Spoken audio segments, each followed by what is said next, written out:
저희는 유전자 가위와 줄기세포를 이용한 난치병의 치료에 대해 발표할 지효은, 강민서입니다. 먼저 유전자 가위를 이용한 난치병의 치료에 대해 알아보겠습니다. 먼저 유전병이란 DNA의 염기 서열에 이상이 생겨 나타나는 질환입니다.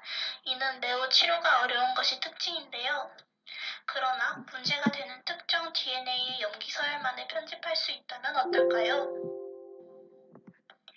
이러한 편집을 가능하게 해주는 기술이 바로 유전자 가위 기술입니다. 유전자 가위는 크게 특정 염기 서열을 인식할 수 있는 안내 RNA와 특정 염기 서열을 잘라낼 수 있는 제한 요소의 역할을 하는 cas9로 이루어져 있습니다. 그 중에서도 3세대 유전자 가위인 크리스퍼에는 그 이름의 원리가 자세히 숨어 있습니다. 크리스퍼는 Clustered Regulatory Interspaced Short Palindromic Repeats로 이를 번역하면 군집화된 일정한 간격의 짧은 회문 구조의 반복 정도로 이해할 수 있습니다. 앞서 압축하여 설명한 유전자 가위라는 기술의 원리를 그림으로 풀어 설명하자면 이와 같습니다. 먼저 유전자 가위는 세균의 자기방어 구조를 모방한 기술입니다.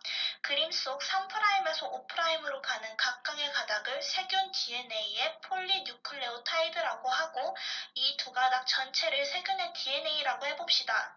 세균의 DNA에는 38에서 38의 긴 염기성이 존재하는 리핏 부위와 28에서 37의 비교적 짧은 염기성이 존재하는 스페이서 부위가 있습니다. 그리고 이 리핏 부위와 스페이서 부위는 반복하게 되는데 이러한 세균의 DNA 부분을 크리스퍼 부분이라고 명명하게 됩니다. 또한 이러한 크리스퍼 부위가 띠는 회문 구조라는 구조에 대해서는 뒤에서 더 자세하게 설명하도록 하겠습니다. 이러한 세균에 박테리오파지라는 침입자가 침입을 하게 되면 박테리오파지의 DNA는 28에서 37의 짧은 염기성이 존재하는 스페이서 부위에 이렇게 저장이 되게 됩니다. 이렇게 이 스페이스에 박테리오파지의 DNA 염기 서열이 저장되면 세균의 RNA가 이에 접근하여 침입자의 유전 정보를 읽어오게 됩니다. 이렇게 RNA 속에는 침입했던 박테리오파지의 DNA 정보에 관한 내용이 남게 되고 같은 박테리오파지가 재침입했을 때 이를 인지할 수 있는 안내자의 역할을 수행하게 됩니다. 따라서 이 RNA를 우리는 안내 RNA라고 부릅니다. 이 그림은 바로 박테리오파지가 재침입했을 때의 상황을 나타낸 것인데요. 박테리오파지의 DNA가 세균 속으로 들어오게 되면 세균 내부에 있던 안내 RNA가 이를 인식하게 됩니다. 인식한 DNA의 염기서열만큼 함께 따라온 제한요소 cas9이 다가가서 해당 박테리오파지의 DNA 염기서열을 잘라내는 역할을 수행하게 됩니다. 앞선 원리에 대한 이해를 통해 우리는 크리스퍼 부위가 회문 구조를 띠는 이유에 대해서 생각해 볼 수 있습니다. 먼저 회문 구조라 함은 앞에서 읽거나 뒤에서 읽거나 그 내용이 같은 구조를 의미합니다.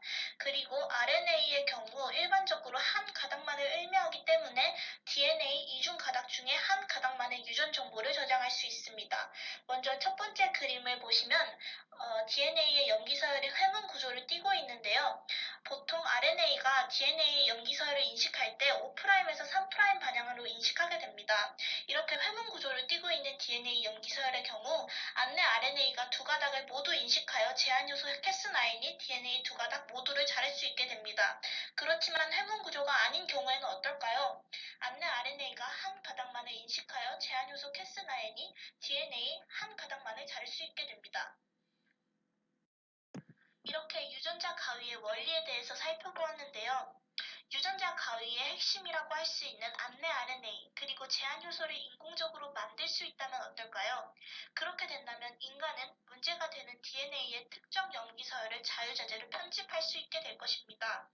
따라서 뒷부분에서는 유전자 가위 기술을 이용한 질병의 치료에 관한 내용을 다루려고 합니다. 첫 번째 질병 사례인 레버 선천성 흑암 암시는 영아 초기에 볼 수 있는 유전성 망막병입니다. 이는 CEP290이라 불리는 유전자의 변이가 생겨 망가진 CEP290 단백질을 만들게 되면서 나타나는데요. 빛을 감지하는 망막의 광수용체가 기능을 못하게 되어 시력을 잃게 됩니다. 그런데 유전자 가위를 이용해서 변이가 생긴 CEP290 유전자를 정상적인 CEP290으로 편집하여 해당 질병을 치료할 수 있습니다. 그리고 두 번째, 헌팅턴병은 행동학적 움직임의 이상과 인지장애를 동반하는 퇴행성 뇌질환입니다. 이 질병은 헌팅턴 유전자 변이에 의해서 발현되는 질병입니다. 이는 CAG 3자 뉴클레오타이드 반복 부위와 관련이 되어 있습니다. 여기서 CAG 3자 뉴클레오타이드 반복 부위라 하면 사이토신, 아데닌, 구아닌 이렇게 세 가지의 염기가 반복되는 부위를 의미하는데요. 정상인의 경우 이 반복 횟수가 10번에서 35번인 반면 헌팅턴병 환자의 반복 횟수는 40번을 넘습니다. 따라서 유전자 가위를 이용해 이 반복 횟수를 잘라내면 정상으로 돌아올 수 있게 되는 것입니다. 마지막으로 낭포성 섬유증은 염소 수송을 담당하는 유전자에 이상이 생겨 신체의 여러 기관에 문제를 일으키는 선천성 질병입니다. 질병을 일으키는 CFTR 유전자는 염소를 필요한 곳에 운반하지 못해서 신체 기관에 문제가 발생하게 합니다. 따라서 유전자 가위를 이용하여 질병을 일으키는 CFTR 유전자를 정상적인 유전자로 교체하여 해당 질병을 치료할 수 있습니다. 여기까지 유전자 가위를 이용한 난치병의 치료 사례에 대해서 알아보았습니다.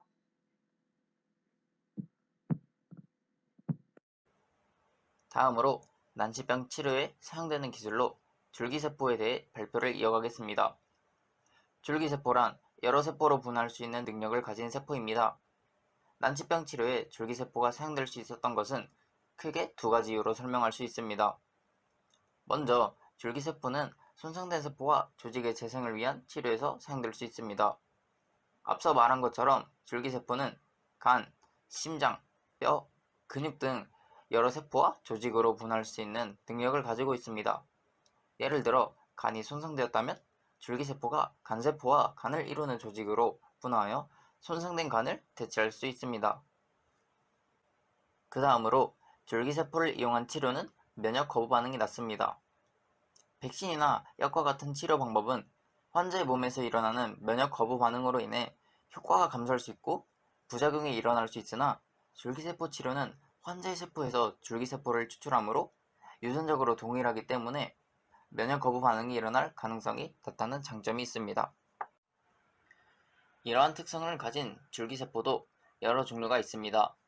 분화 능력 및 단계에 따라 특정 조직이나 세포로만 분화가 가능한 다능 줄기세포, 완전한 개체가 될 순 없지만 모든 세포로 분화가 가능한 만능 줄기세포, 완전한 개체까지 모두 분화가 가능한 전능 줄기세포가 있습니다.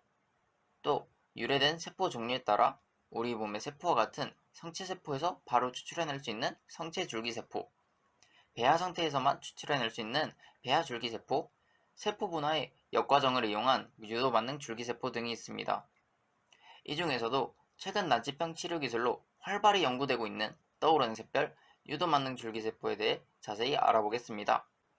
유도만능 줄기세포란 분화가 완료된 성체세포에 역분화 전사인자를 도입하여 분화의 역과정, 즉 역분화 과정을 통해 배아줄기세포와 같이 만능성을 갖게 된 세포를 말합니다. 영어로는 줄여서 iPSC라고 합니다. 이 그림처럼 뉴런과 같은 성체세포에 옥토포, 속스투, C 마이크로틴, 클로프와 같은 역분화 전사인자를 도입하면 DNA 서열과 발현을 바꾸고 역분화 과정을 유도해 가장 초기에 어느 곳으로도 분화가 가능했던 때의 세포, 즉 만능성을 가진 유도 만능 줄기세포가 만들어지는 것이죠. 그럼 이번에는 난치병 치료에서 유도 만능 줄기세포가 어떻게 활약되고 있는지를 알아보겠습니다. 먼저 혈우병 치료입니다. 혈우병 환자에게서 세포를 추출해 역분화 과정을 거쳐 유도 만능 줄기세포를 제작하고 여기서 혈우병의 원인 중 하나인 8번 유전자를 탈렌과 같은 유전자 가위를 이용해 정상 유전자로 교정합니다. 이후 유도 만능 줄기세포가 다시 분화하면 출혈 증상이 성공적으로 개선된다는 연구가 있습니다. 이처럼 유전자 가위와 유도 만능 줄기세포를 동시에 이용해 혈우병을 치료하는 연구를 진행하고 있습니다. 이번에는 연구가 아닌 실제로 치료에 성공한 사례를 알아볼까요? 유도만능 줄기세포를 이용한 최초의 뇌질환 치료 사례, 바로 파킨슨병입니다. 파킨슨병은 도파민을 분비하는 신경세포가 사라져 발병하는데, 파킨슨병 환자의 세포를 채취해 역분화 줄기세포, 즉 유도만능 줄기세포를 만들고 이를 도파민을 분비하는 세포로 분화시켜 파킨슨병 환자에게 이식해 치료하는 것이죠.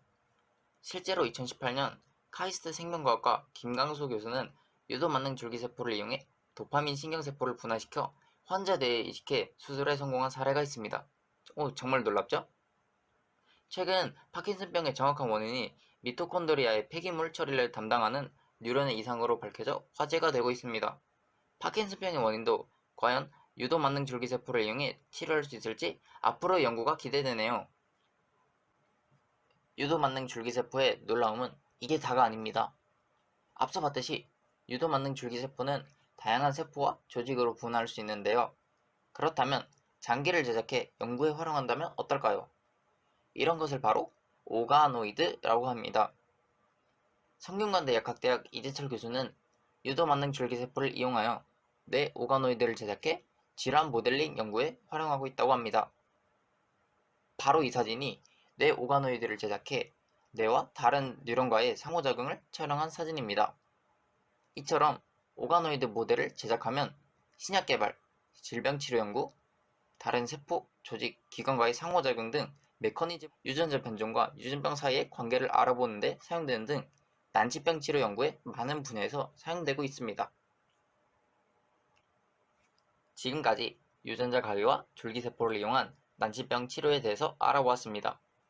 앞으로의 미래에도 생명과학과 의료기술의 발전으로 유전자 가위, 줄기세포와 같은 난치병 치료 기술들이 더욱 효과가 뛰어나고 보편적인 치료법이 된다면 모든 질병들을 성공적으로 치료할 수 있으리라 기대가 됩니다. 난치병으로 어려움을 겪는 사람들이 줄어들도록 난치병 치료 기술의 성공적인 발전을 기대하며 이상으로 발표를 마치도록 하겠습니다. 감사합니다.